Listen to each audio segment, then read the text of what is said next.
energy that flow in our soil. So we stay away from all the chemical, we stay away from all these other things because we realize it can what it can do in the long run. When you put them around your plant, you might see your plants them jumping up, but that's only for a period of time. Once you continue using these things, what's gonna happen is, hey, what's up, Silver? Salim, how you doing? What's gonna happen is it's gonna mess up your soil. So I wanna show you today good soil, really good soil, because good soil,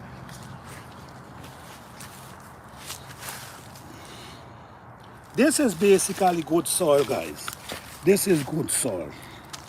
Good soil, you don't see it, you see what? It's not sandy, all right?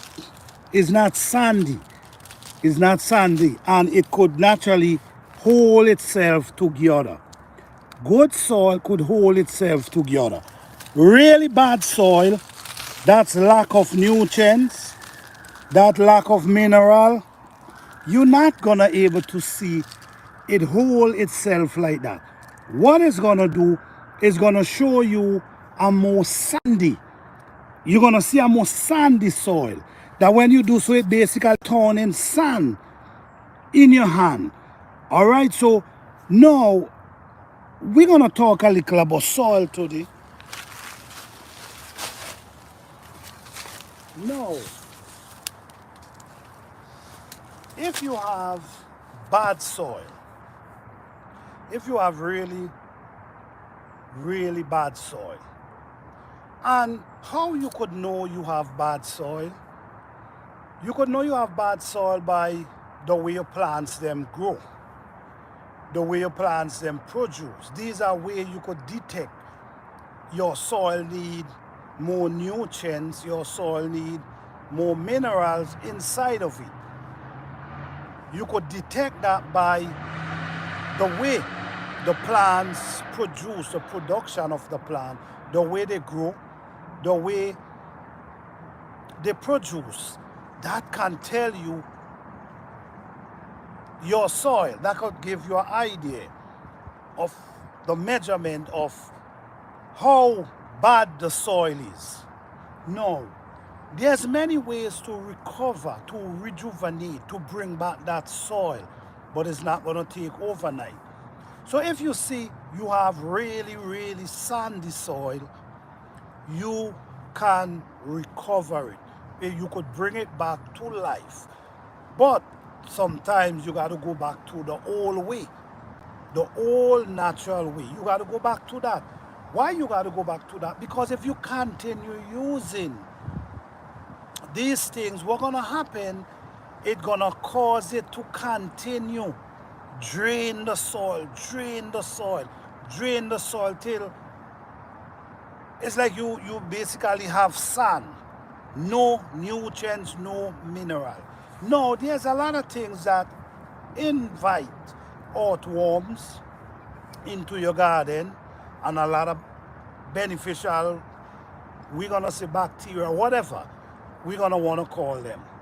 But there's a way how to bring them back to life. Now, if you put a pile of leaf together in an area, or you put some tree trunk together in an area, what you're gonna start seeing, you're gonna start seeing all different type of parasite coming together, ants, you name it, coming together and walking in that together, walking that area where you have the leaf, where you have the grass, where you have the tree trunk.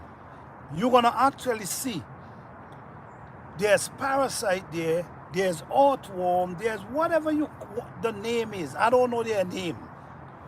But you're gonna see them there walking together. So if you take these things, because now you realize what bring them together, you realize what they love. So what you do, you take these things and bring them into your garden, into your soil, mix them. Listen me guys, check out my videos. I post in a lot of videos about soil. This whole winter I'm gonna be talking about soil, because I know the importance of soil, and I know 2025 is garden season is coming up. So I'm here to help you guys if your soil is bad, or even you have clay soil. Even you have clay soil, never underestimate clay soil. Clay soil is a beautiful soil. But now, what I'm gonna talk about now, I'm gonna be talking about what you bring. You bring the things that you see, the worms, the ball, all these things love to cling to and cling under. You bring them and you mix them in your soil. Once you mixing them in your soil, what's gonna happen? It's gonna start to pull them. Now they're gonna be coming. They're gonna be coming and dwell in your soil. And that's what you want. So now these things now, with the leaf, all these things gonna work together and bring back your soil intact, which is not gonna happen.